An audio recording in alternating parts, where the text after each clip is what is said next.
Bismillahirrahmanirrahim. Dear students, Assalamu alaikum. Hopefully everyone is fine.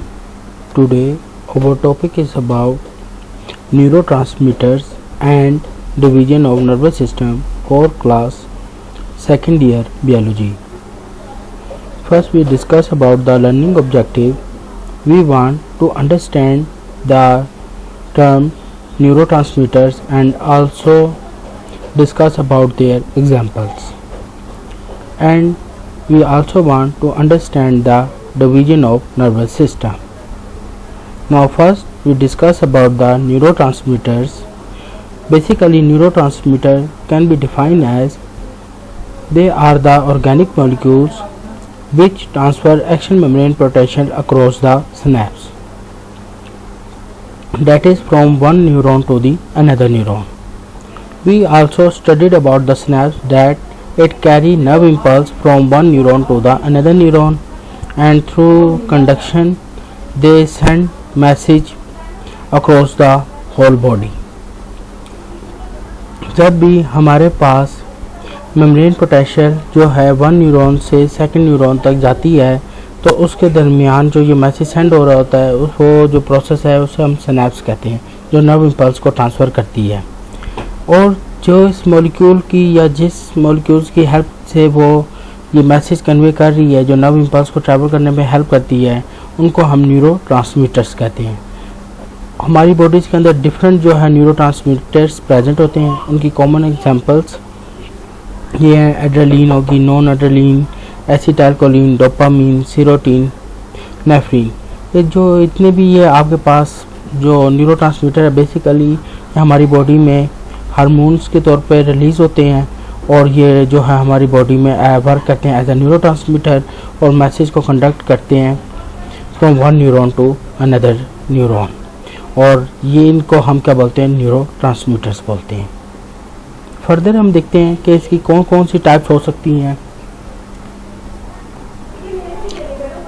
एक्साइटरी neurotransmitters, ये वो transmitters है, these are those transmitters which stimulate the action membrane potential at synapse. जो neurotransmitter ऐसे neurotransmitters हैं जो action membrane potential को generate करेंगे at synapse, ताकि जो है one neuron to another neuron जो है मैसेज कंडक्ट हो, और इसी तरह जो है ये सेल्स के अक्रॉस जो है मैसेज पास ऑन होता जाएगा। तो ऐसे हम न्यूरोट्रांसमीटर्स को बोलते हैं एक्साइटरी न्यूरोट्रांसमीटर्स। फिर इसके अलावा हमारे पास जो दूसरी टाइप है उसे हम बोलते हैं इनहिबिटरी न्यूरोट्रांसमीटर।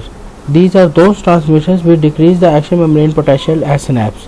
जब हमारे पास कुछ ऐसे भी न्यूरोट्रांसमीटर्स हैं जब हमें नर्व इम्पल्स को जो मैसेज कंडक्ट हो गया, अब हम चाहते हैं कि उसको ख़त्म करना चाह रहे हैं ताकि जो है वो मैसेज फर्दर कंडक्ट ना हो, तो उसके लिए भी हमारी बॉडी में न्यूरोट्रांसमीटर्स प्रोड्यूस होते हैं जिनको हम क्या बोलते हैं, इनहिबिटरी न्यूरोट्रांसमीटर्स बोलते हैं। जिसकी एग्जांपल हमारे पास गैमा अमाइनो ब्यूटेरिक एसिड है, एंडोर्फिन है।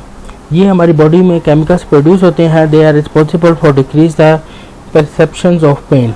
अगर जब हमें जैसे चोट लग जाती है या हमें उधर जो है हमारी बॉडी में क्या है हमें पेन महसूस होती है, जलन का एहसास हो रहा होता है, तो ऐसे में हमारे पास जो है एंडोर्फिन जो हार्मोन है वो रिलीज़ होता है, और वो बेसिकली क्या करता है, वो पेन परसेप्शन को कम कर देता है। अब क्वेश्चन ये है कि ये जो इनहिबिटरी न्यूरोट्रांसमीटर्स हैं ये कैसे जो हैं इसको एक्शन को, ये जो है जो नर्व इम्पल्स जनरेट हो रही है उसको एक्शन मेम्ब्रेन पोटेंशियल को कैसे डिक्रीज़ करते हैं। तो उसको हम देखते हैं कि it attaches with the post synaptic membrane of the dendrites and these neurotransmitters are unable to bind with the receptor protein and the pain is relieved. जब आपके पास ये न्यूरोट्रांसमीटर्स जो हैं post synaptic membrane of dendrites, आपने पिछले lecture में ये बात पढ़ चुके हुए हैं कि जब हमारे पास पोस्ट सिनेप्टिक मेम्ब्रेन जो डेंड्राइट्स के साथ रिसेप्टर प्रोटीन्स प्रेजेंट होती हैं, जहाँ पर कैल्शियम आयन जब उसके साथ अटैच हो जाता था तो वो फर्दर क्या करता था कि वो जो फर्स्ट न्यूरॉन से जो मैसेज आ रहा होता था उसको कंडक्ट करके सेकंड न्यूरॉन तक पहुँच जाता था। लेकिन जब ये रिसेप्टर प्रोटीन्स के साथ जब ये आपके पास इनहिबिटरी न्यूरोट्रांसमीटर्स बाइंड हो जाते हैं रिसेप्टर प्रोटीन्स के साथ, तो फिर जो है फर्दर जो है एक्साइटरी न्यूरोट्रांसमीटर्स हैं जो मेम्ब्रेन एक्शन मेम्ब्रेन पोटेंशियल को जनरेट करते हैं, वो इनके साथ रिसेप्टर प्रोटीन्स के साथ बाइंड नहीं कर पाते, और जब वो रिसेप्टर प्रोटीन के साथ बाइंड नहीं कर सकेंगे तो एक्शन मेम्ब्रेन पोटेंशियल जनरेट नहीं होगी। तो यही होता है जब आपके पास एंडोर्फिन जो है post synaptic membrane of dendrites के साथ जब उसके पास जो स्पेशल रिसेप्टर प्रोटीन्स हैं उनके साथ बाइंड कर जाती हैं, तो ये जो है फर्दर जो पेन परसेप्शन जो पेन प्रोड्यूस करने वाले जो न्यूरोट्रांसमीटर्स हैं वो उनके साथ बाइंड नहीं कर पाते, नर्व इम्पल्स उनके जनरेट फिर नहीं होगी, जिसकी वजह से जो पेन जो है हमें महसूस नहीं होगी और जो हमें दर्द हमारा कम हो जाएगा।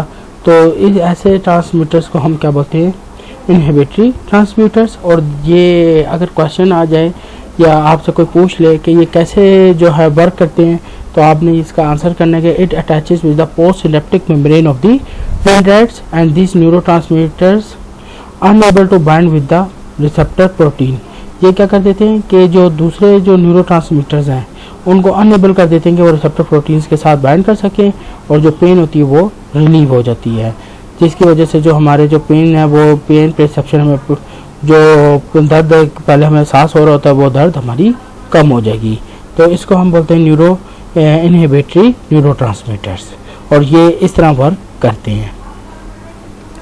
फर्दर हम देखते हैं कि हमारे पास जो एसिटाइलकोलिन है मोस्टली जो है वो आपने याद रखना है कि जो मोस्टली हमारे पास न्यूरोट्रांसमीटर्स होते हैं वो सेंट्रल नर्वस सिस्टम से प्रोड्यूस हो रहे होते हैं और जो है वो कंट्रोल कर रहे होते हैं हमारी बॉडी के अंदर।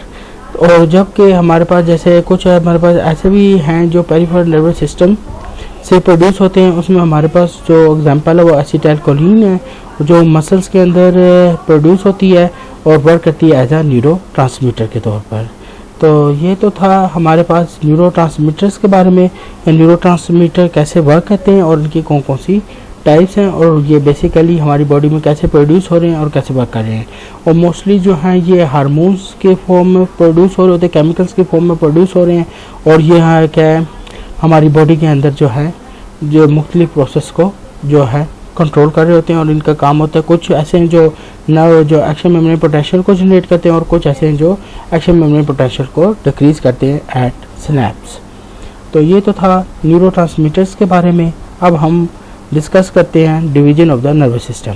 आपको पता है कि division of the nervous system में बेसिकली दो चीज़ों में हम दो पार्ट्स में डिवाइड कर सकते हैं, एक को हम सेंट्रल नर्वस सिस्टम कहते हैं और दूसरे को हम पेरिफेरल नर्वस सिस्टम कहेंगे।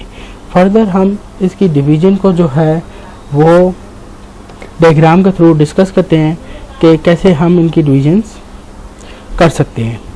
आपको पहले बता दें कि दो मेन पार्ट्स में डिवाइड किया गया है, एक को हम सेंट्रल नर्वस सिस्टम बोल रहे हैं और एक को हम पेरिफेरल नर्वस सिस्टम कह रहे हैं। जो आपके पास सेंट्रल नर्वस सिस्टम है वो बेसिकली ब्रेन और स्पाइनल कॉर्ड मिलकर बना रहे हैं। ब्रेन बेसिकली जो है वो आपका सेंसरी इंफॉर्मेशन जितनी मेमोरी स्टोर करना, थॉट्स, इमोशन सब चीज़ों को जो कंट्रोल कर रहा है, प्रोसेसिंग कर रही है, वो हमारा जो यूनिट है उससे हम ब्रेन बोलते हैं।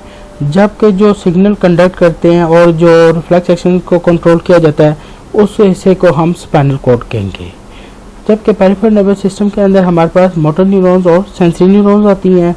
जो आपके पास सेंसरी न्यूरॉन्स है, बेसिकली जो सेंसरी न्यूरॉन्स है वो जो मैसेज कंडक्ट करती हैं सेंट्रल नर्वस सिस्टम में, और जब वो मैसेज कंडक्ट कर लेती हैं उसको फर्दर जो सेंट्रल नर्वस सिस्टम मॉडिफाई कर देता है, तो उसके मुताबिक सेंट्रल नर्वस सिस्टम जो मैसेज कंडक्ट करेगा मसल्स और ग्लैंड को, वो जो न्यूरॉन्स होंगी उनको हम मोटर न्यूरॉन्स कहेंगे।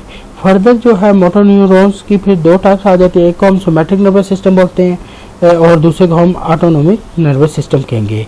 जो आपके पास सोमैटिक नर्वस सिस्टम है, सोमैटिक जो वर्ड है, सोमैटिक का मतलब होता है बॉडी से, ये जो सोमा मीन्स बॉडी, जो बॉडी को कंट्रोल कर रहा है, ये मसल जो हमारे अपने कंट्रोल में है, वॉलंटरी मूवमेंट्स को जो कंट्रोल करते हैं।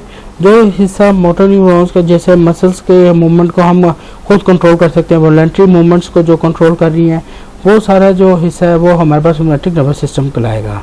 वाइल जो हमारा इनवॉलंटरी रिस्पॉन्सेज है, जैसे हार्ट बीट को कंट्रोल करना और ब्रीथिंग रेट को कंट्रोल करना, और ये सारी जो है वो हमारे पास जो हिस्सा कहलाता है जो हमारे अपने कंट्रोल में नहीं है, हमारे कॉन्शियस कंट्रोल में नहीं है, उसको हम कहते हैं इनवॉलंटरी रिस्पॉन्सेज या इनवॉलंटरी कंट्रोल। तो जो आपकी बॉडी के अंदर वो हिस्सा जो इनवॉलंटरी है, जो कॉन्शियस माइंड में या कॉन्शियस कंट्रोल में नहीं है, उसको, हाँ, वो जो बेसिकली जो हिस्सा कंट्रोल कर रहा है उसे हम बोलते हैं ऑटोनोमिक नर्वस सिस्टम।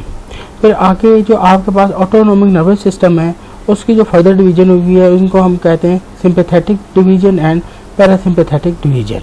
जो आपकी जब बॉडी जो है स्ट्रेस कंडीशन में होती है, फाइट और फ्लाइट कंडीशन में होती है, तो उस टाइम आपकी जो बॉडी का जो हिस्सा इस्तेमाल हो जाएगा, हार्ट रेट तेज़ हो जाएगा, ब्रीथिंग तेज़ हो जाएगी। तो इस कंडीशन में जो ऑटोनोमिक नर्वस सिस्टम आपका हिस्सा कंट्रोल कर रहा होता है उसे हम बोलते हैं सिंपैथेटिक डिवीजन। और जबकि आप रेस्ट कंडीशन में होते हो और आपकी वो हार्ट रेट भी नॉर्मल चल रही है और मुख्तलिफ जो आपके बॉडी के प्रोसेस है वो नॉर्मल चल रहे हैं, तो उस कंडीशन में हमारी बॉडी में जो डिवीजन वर्क कर रही होती है उसे हम बोलते हैं पैरासिम्पैथेटिक डिवीजन जो है, या पैरासिम्पैथेटिक नर्वस सिस्टम कंट्रोल कर रहा होता है, जो किसका पार्ट है, ऑटोनोमिक नर्वस सिस्टम का पार्ट है। तो बेसिकली ये था हमारे पास नर्वस सिस्टम की डिवीजन, कि कैसे हमारी बॉडी के अंदर नर्वस सिस्टम की डिवीजन हुई है और कैसे ये मुख्तलिफ पार्ट्स को हमारी बॉडी में कंट्रोल कर रहे हैं। नेक्स्ट टाइम हम जो है फर्दर हम डिस्कस करेंगे ब्रेन के बारे में, कि ब्रेन कैसे जो है हमारी बॉडी में कंट्रोल कर रहा है और इसका कैसा स्ट्रक्चर है और क्या इसका फंक्शन है। Thank you.